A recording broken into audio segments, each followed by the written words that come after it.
Happy Friday, everybody. Josh here with On the Wrong Lead.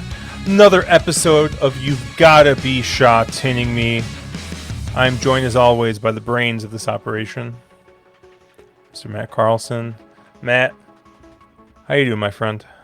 Doing okay. I don't feel like the brains of the operation lately, Ooh. unfortunately. But hey, that's so racing goes.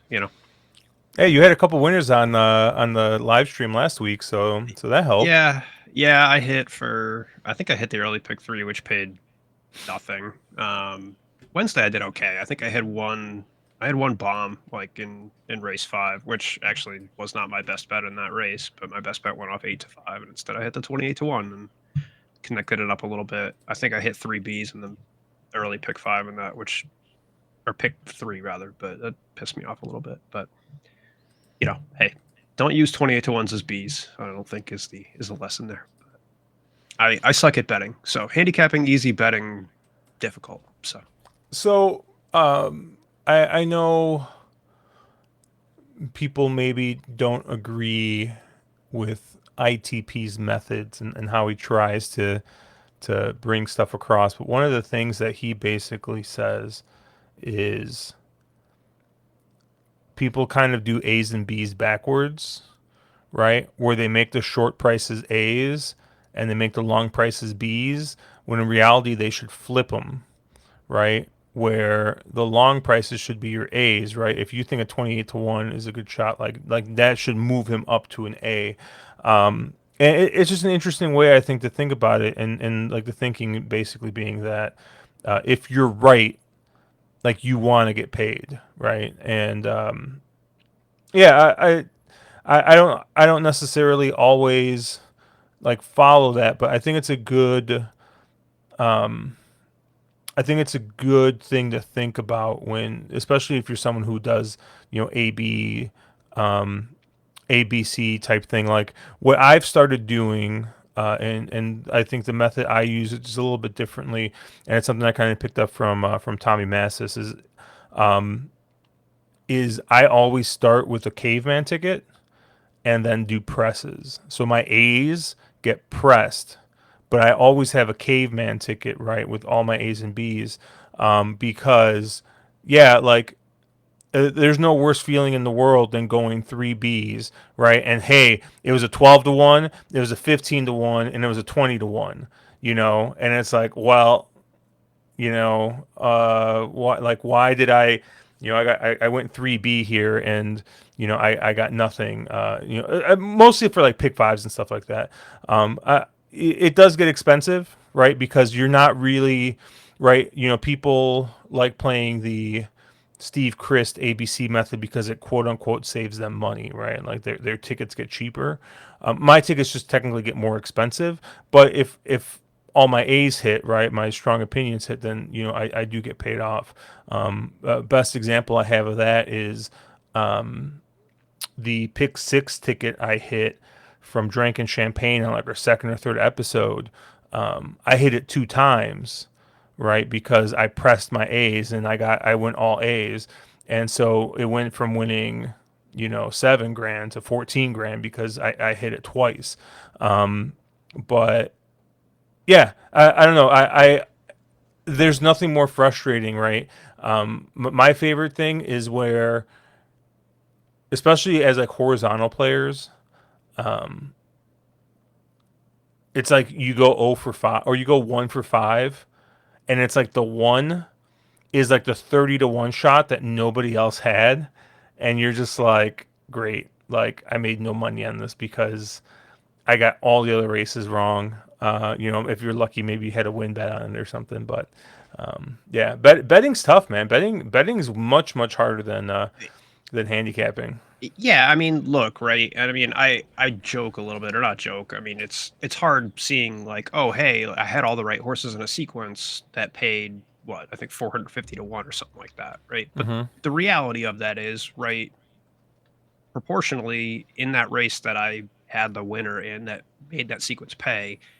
I mean, I even posted on Twitter, right? I had a very strong opinion on the horse that I liked in that race. That was not the 28-1. It was the horse that went off 8-5 that finished mid pack, right? So proportionally, right? I think it's hard because you want to think of bets like, and this is going to sound rich because we talk about the same bet sequence every single week, but right, bets are tools, right? You have a whole suite of things to bet that realistically, if you're doing it the right way, you want to tailor your bets to your opinions, right? Proportionally, the way I bet that, right? I mean, I had a win bet on that seven because it was 28-1. I had a double out of that seven, which, Hmm. in Hong Kong gives you even more value because that's the sole leg and you have two chances to cash into that on the next leg, right? Those things are going to pay proportionally bigger. So, realistically, based on my opinions and the way I saw those races, I probably bet it correctly in hindsight, right? Proportional to what I thought was going to happen. I can't be too mad at myself. It's easy to be mad at yourself and say, "Hey, if I had just cavemanned it, I would have made $450." But realistically, right? Like you should never go in saying, "I'm going to play the pick 3 and then handicap it." You should never go in saying, "I'm going to play a pick 5 and I'm going to handicap it." You should handicap the races and say, "Okay, how can I tailor these bets and sizing accordingly to what I think proportionally to where my odds are, right? That's the realistic, right? It's that's impossible, right? Like you're never 100% accurate and it's probably not fun, but right, like that's in nirvana, right? In betting, culture, right? Like that's what you should do, right? You should handicap first and then tailor what you're going to bet and how you're going to bet it to that. I think most people start the other way around. So saying, hey, you should flip your A's and B's and things like that. Yeah, those are good ways to think about it, but that's only I think if you're coming in with a sequence saying I'm going to play it. And ideally, I don't think you should ever do that. So, like, hey, granted, this is our whateverth episode talking about the same exact betting sequence of, whatever week after week, but that doesn't always mean you should play it. If you don't like a race, you don't have to play that. Play a double separately, play a trifecta, right? Do what you think. Leverage your opinions, right? That's the biggest lesson in all of this. If you like one race in that, leverage the hell out of it. Maybe play this for fun. 20-cent bases are really good for that. But otherwise, right, like don't be afraid to put 50 bucks on one race and 20 cents on the next one. I think that's probably the best way to go about it.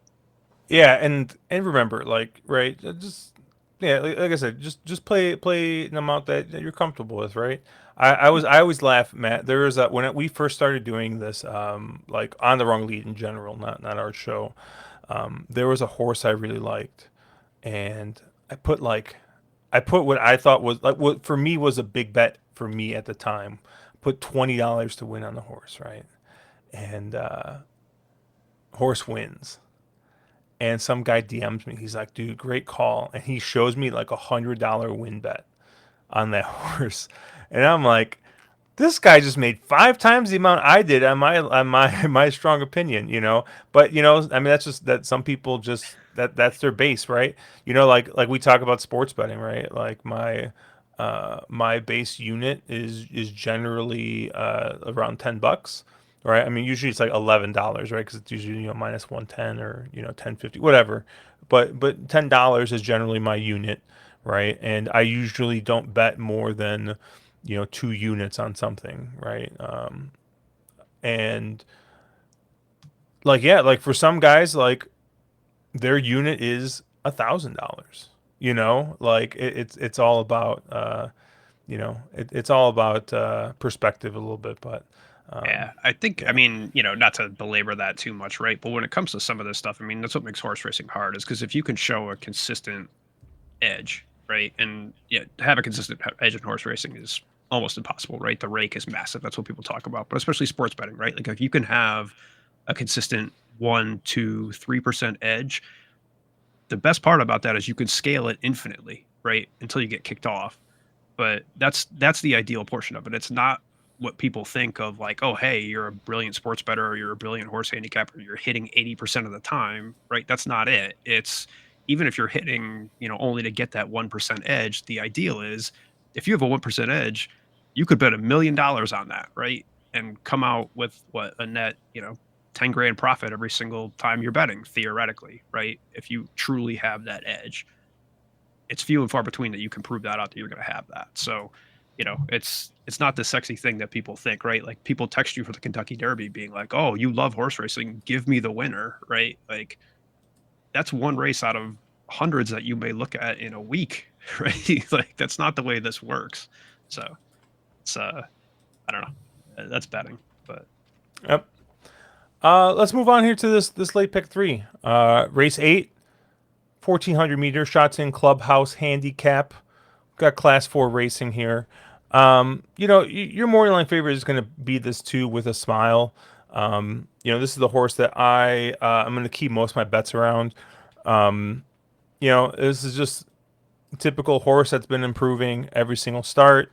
They've Zach is stayed aboard after the third place finish, came back to win. Now, last time won in the 12 post, so going to the 13 post, maybe I'm not super concerned because the horse won from a wide draw. But I mean, you look at the notes, it says tough trip, just won, and now you're kind of asking that horse to basically repeat that, from that bad trip. So, I was gonna I'm single A here to that horse. The other horse I'm gonna use though, I have this horse as a C. So this will be maybe on one ticket that I play. It's going to be the 11 Blazing Beam. And this is, I think, a Matt Carlson angle special here, where you get a horse that's kind of lost the draw lottery multiple times, and finally gets the good old rail here. So, I think has shown some ability, right? I mean, first up, uh, with Karis Teeton aboard, was able to finish third by, a length and a quarter, even with that wide draw. But yeah, just didn't really ever seem to kind of get a clean trip and a good draw here. I think if this horse is going to win a race, I think it's going to be in a spot like this, right? Kind of a low weight here, is going to be, drawn ideally in this spot. So I'm going to take a shot here in the chance that this is going to improve fifth up, and finally getting a good draw here. But those are going to be the only two horses I'm going to use. I'm going to use the two with a smile, and I'm going to use the 11 Blazing Beam. Matt, where did you land? You're way skinnier than me this race because I could make a case for, I think, probably about 9 horses in this field. I looked at Blazing Beam. I thought kind of similar to you, right? It looks like a horse that's improving, lightly raced, gets a better draw, but he just still kind of looks slow. I mean, I don't know Mm, what to expect, right? Like, it's hard to gauge that when the horse kind of has sat out wide. Maybe you're not getting good trips, but I do think if he was going to show something, it should have been that last race, and he really kind of didn't. That's what ultimately made me toss in here.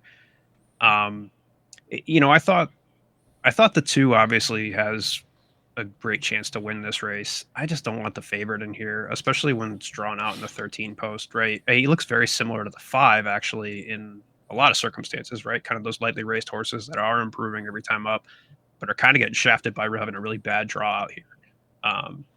Having the 13 post and the 14 post with the rails all the way out, right? They're running on a C+3 this week.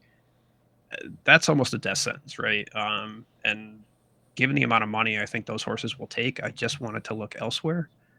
Um, if for any name players out there, you could probably have a double from Sandman in the Preakness to Sandman number 8 in here. I wouldn't advise either of those horses, but you could do that. So if that's an angle you want to play, go for it. I think, you know, my eyes kind of went to a couple horses in here, and then I'll make some cases for a lot of other horses in this field. The two horses that stood out to me, I think first and foremost, a 14 World Hero. Uh, you know, look, I think this horse is an odd one because if you look, he makes the lead at first call, but only when he's running at Sha Tin. His Happy Valley races look pretty terrible. But if you look at Sha Tin, the last 3 he's run, he's kind of had the lead at first call every single time. And I just think, right, like obviously last out, he did win in class 5. He wired. Maybe that woke this horse up a little bit. Before that, he had the lead, but he had lead weight Alex Bouchan up, so that doesn't really count. Low weight, he's drawn well. C+3 rails are going to be out. I think out of all these, this horse could maybe just get up front and wire this race, right? Like, there's an opportunity, I think, at the lowest weight in here to just, kind of get out to the lead and run all the way around and have nobody pass. And of anything, right, in here, of all these horses that I think have a chance, there's not a lot of speed. I think Speed Pro had, I forget who else it had mapped on the lead, maybe with a smile and Zach, but I don't know. I don't really see that. So, give me the 14 with a decent chance to wire. The other one that I liked in here, I did like the three across the universe. I'm willing to kind of toss the last on the bad trip. He was set wide. Ellis Wong is 1 for 38 on at 1400. That's not great. Last time I checked math, but Hmm. hey, I think I've done it before, unfortunately, where I toss these jockeys because they don't look good on a surface, and then you end up getting a massive price because the public takes that into account just as much as I do, right? Public's like, oh, well, the horse looks good, but Ellis Wong stinks, so I'm not going to bet it. And then you end up with a bomb because, hey, now all of a sudden he's 2 for 38 or 2 for 39, right? Which still looks bad, but hey, they're out there. So, take it into account. The best figs in here are competitive. Arguably, this horse continues to progress a little bit. I think he has a okay chance at probably a big number. I think that's appealing in here. Otherwise, like I said, I think you have a lot of horses. You talked about the draw lottery with that 11. I think there's a lot of other horses that kind of fit that too, that are kind of coming the right way. I think horses like the 9, Bull Attitude, you know, he was drawn in the 13 post and the 12 post. Now he gets the 6. I think the 12 Sight Dreamer is very similar. If you look at his last 3 races, he went off in the 14 post and the 12 post and the 14 post, right? Finally gets an okay draw in the 7 and it said Xenia. So, I think I could use those as well. I think you could even make a case for the 4 Capital Legend in here a little bit, right? Just a horse that I think getting back to Sha Tin, maybe, right? I don't really know what this horse wants to do. It's just kind of a confounding thing. So I think where I'm going to go in here is I'm going to use most of my money through the 14 World Hero, hoping that he wires, but mix in a bunch underneath between the 3, the 9, the 12, the 4, and probably ultimately toss the 2 and the 5, just given kind of the price, even though I do think, hey, if they keep improving, maybe they do have a chance to win. So price dependent, I won't use those. But if you had to give me one in here, give me the 14 to potentially get a lead and one on the way around. All right. Let's move on to race 9. The Bees River Country Club Handicap 1200 meters class 3 racing here. And yeah, we got a full field of 12 here once again. Um, I got 3 horses I like here, but I went first last time, so I'll let you go first here. Where did you land?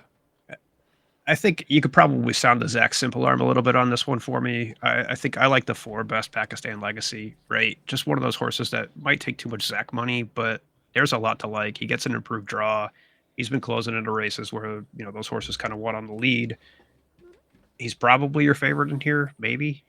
Um, but again, I think horse that keeps improving, horse that, could get the right trip, get the right run, has shown some versatility, kind of hitting that fifth up. It's Zach, right? Like there's a lot to like. So I think my lone A in here will be Pakistan Legacy. I debated using Super Infinity as an A as well. They did have that shared race on April 20th. Obviously, Super Infinity ran a lot better in that, but I think you can kind of see, hey, he benefited from the draw that day. He was drawn in the 2 posts, whereas Pakistan Legacy was breaking out from the 11. So I do think, Pakistan Legacy is probably still the better horse, even if you just look at that result kind of, flat as it is. You would say, oh, look, Super Infinity beat that horse. He must be better.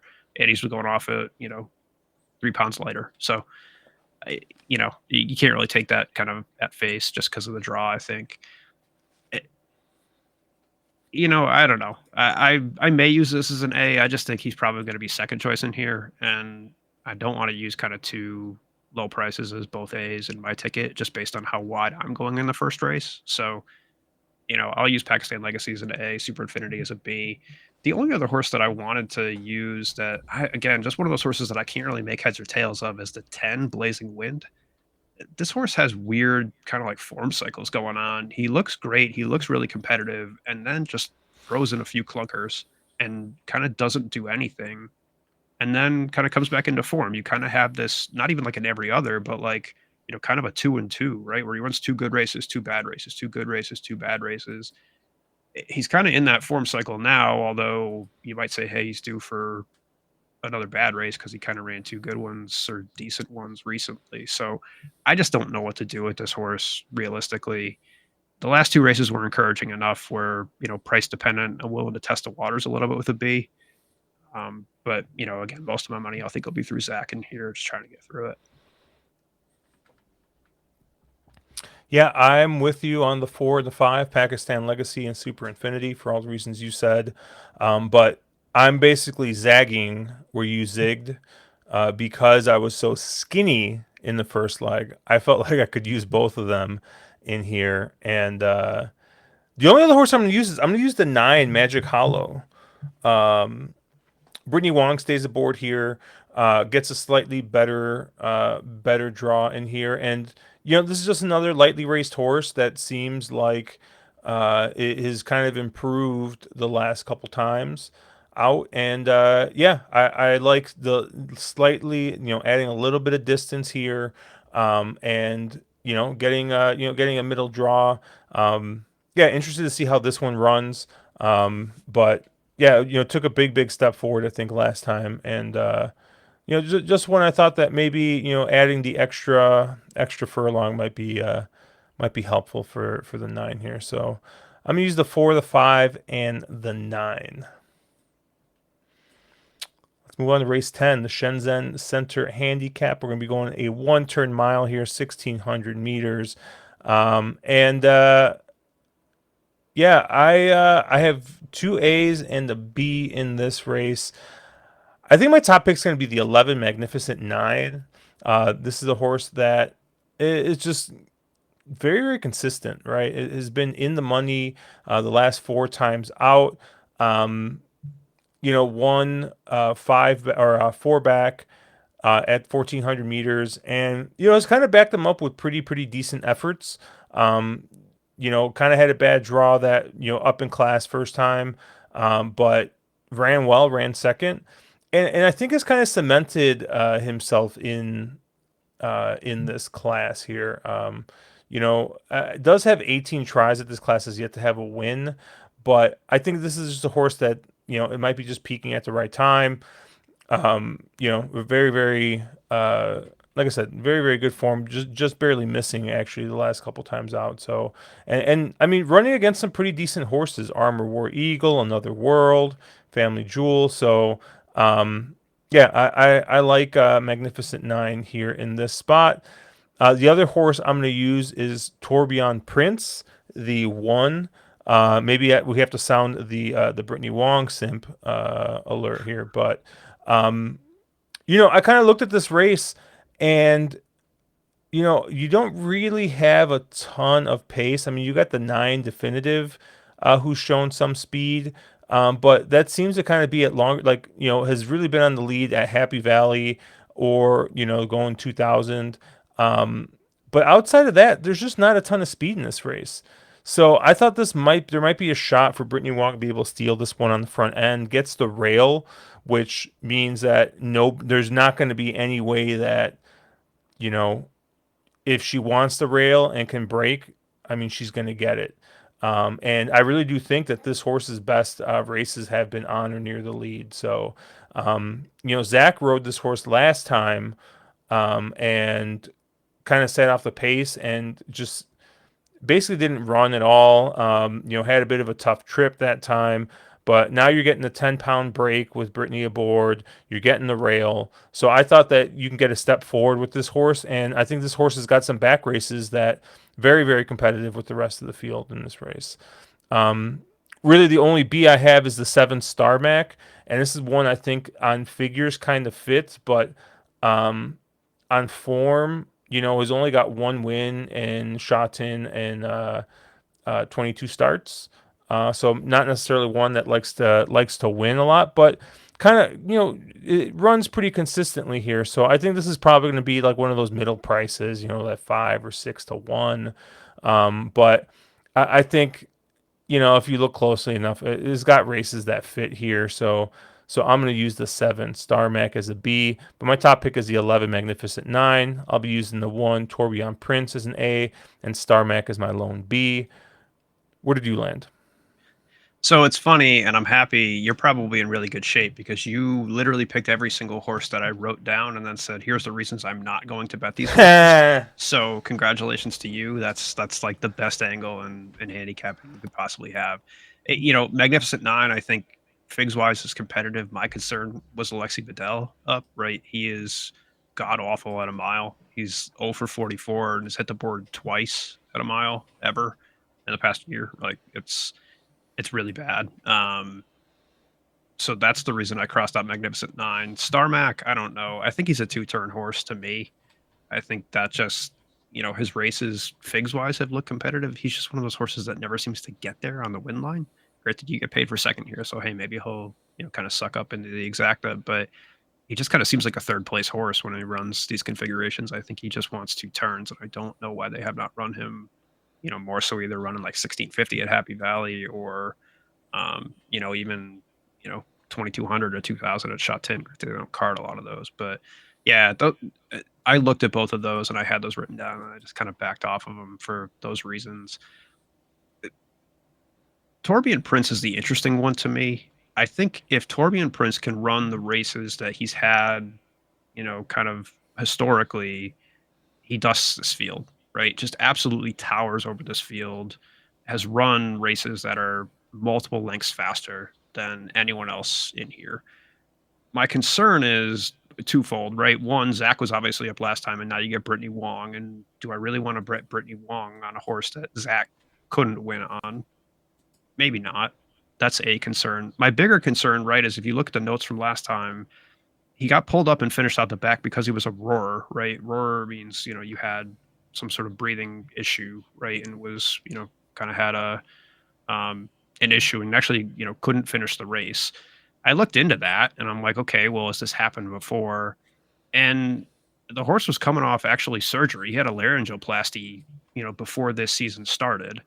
And so, far be it from me to question Hong Kong vets, but I'm kind of surprised that this horse is running, right? If you had a horse that has had a history of this and now finished out the back and is back up 3 weeks later, I don't even think he's trialed in between.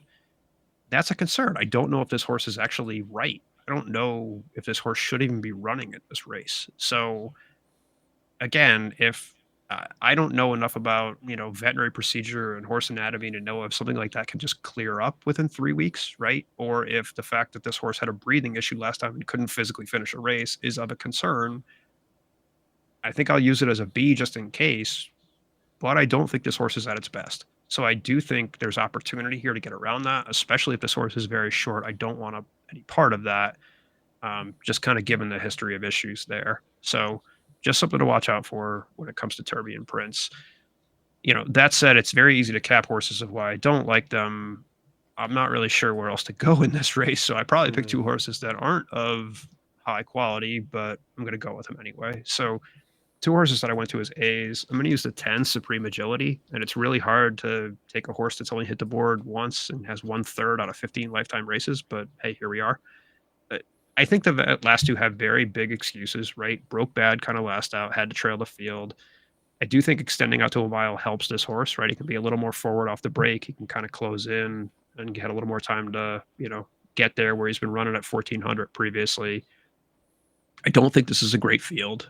And I think he has races that potentially map okay in here, right? Could be a price, should be a price. And the draw and distance, I think, can slot and, potentially close in, right? So I'm going to take a shot with the 10 Supreme Agility. I don't know what you get out of this horse, but hey, maybe you get boxcars on him. And then, tried and true, right? The other horse that I want when I'm confused, where do you go? You go to the lightest weight, right? You get Morgan Success in the 14. You already know low weight, good draw, lightly raced. This is kind of like my sucker play, right? I'll always go for a, kind of the low weight with a decent draw that hasn't raced a lot. It's kind of shown some improvement. I have to, right? This horse probably needs to, kind of improve a couple lengths to factor in here, but I don't think that's out of the question. So I'm going to go with that as my other A. 10 and the 14, taking a chance, right? I think I had enough excuses on those other horses where I'm just kind of saying, hey, I don't really want that. If they beat me, so be it. All right, and then where was your bonus race?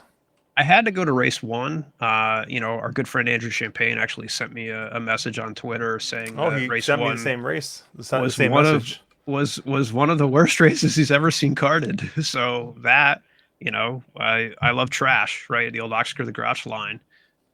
So I had to go to race one. I had to find a pick in race one for him to help him out potentially, or at least say, hey, I'm going to play in the mud a little bit and watch the race going off. So by no means should you bet this race, but I had to go there for a pick. So I don't know if you took the same approach after that message, but that's what I thought anyway. So um, I'm going to go to the 9 Almighty Kick in there.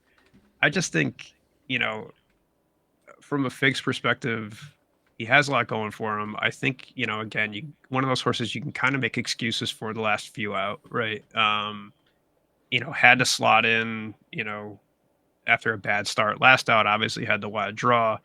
Before that, kind of same sort of thing, right? Got trapped inside on a day where I don't really think he wanted to be inside, right? And that was a weird day on March 15th. We talked about that last week where the track was kind of it flipped midway, right? So that track was playing a little bit wonky throughout. I just think again, if you look at this horse, he's kind of been improving on speed figures. I think can be sneaky. Obviously, has not had a ton. Obviously, betting closers in a Class 5 field is probably not the key to cashing many tickets. But I just think this horse maps a lot faster than anyone else in here. Short of maybe the 12 with Brittany Wong up, right? Brittany Wong maybe wires this field, but if I had to pick one in here, and Andrew Champagne told me I had to, without telling me I had to, give me the 9 Almighty Kick on a nice 0 for 12, never hit the board horse. So. Yeah, I actually went to race 3 for my pick. All weather race. God bless you. Sound the Brittany Wong simp alert, but no, this was a race. I was kind of looking at this one, and I was trying to kind of get an idea of what the pace was going to look like here, and I really think that this is going to set up nicely for this 2 natural high. If you look at the last 2 races, right, was drawn a little bit outside, and not necessarily that draw matters a ton in the dirt races, but I think if you are a need to lead type, the further inside you are, the better. I mean, that's just how it always works. And I think being able to get out of those double digit posts that this horse natural high was in the last 2 times, and getting back to a more inside post like it had the 3 times before, where I thought those figs came back, very competitive. And yeah, I just thought that just getting a slightly better draw, Brittany Wong staying aboard, and hopefully just being able to go. I mean, last time, was out wide, and I think, just wasn't able to get position at all in that race. And then the time before, I think they made it a little bit tough, I think, for her to kind of get up there, and was just off the lead. But I think by that point, kind of had expended enough energy. But was well bet in that race. So I do think that this is a horse with ability. I'll be interested to see what price we get. I'd probably take 5-1, 6-1 on this horse. I'm pretty high on this one. So, and I could see a horse like the 1 take a bit of money coming off of, that win. Pretty impressive, winning by 2 lengths. But yeah, I think there's a shot that Natural High is able to go wire to wire in this one. So I'll take a shot there. Good luck. That one looks really good to me, but the 1, I like it. Yeah, that race looked really fast. So yeah, we'll see. But you won't get any price on that. I think you'll get at least 5-1 on that horse, because that one is going to take a lot of money. And that's going to do it for us here on You've Got to Be Sha Tinning Me. Obviously, check us out at onthewronglead.com, at wrong_lead on Twitter. I am at Cherry Drink. Matt is at Slow and Steadied. You can find his full card picks posted a couple hours before post time. Thank you guys once again for joining in with us last week where we did it live. And like I said, Friday nights, if we get some more live cards, we'll be there. So make sure you like, subscribe, download, leave a review if you haven't, hit all the buttons, and most importantly, let's make some money. Have a good weekend, guys. Good luck, everybody.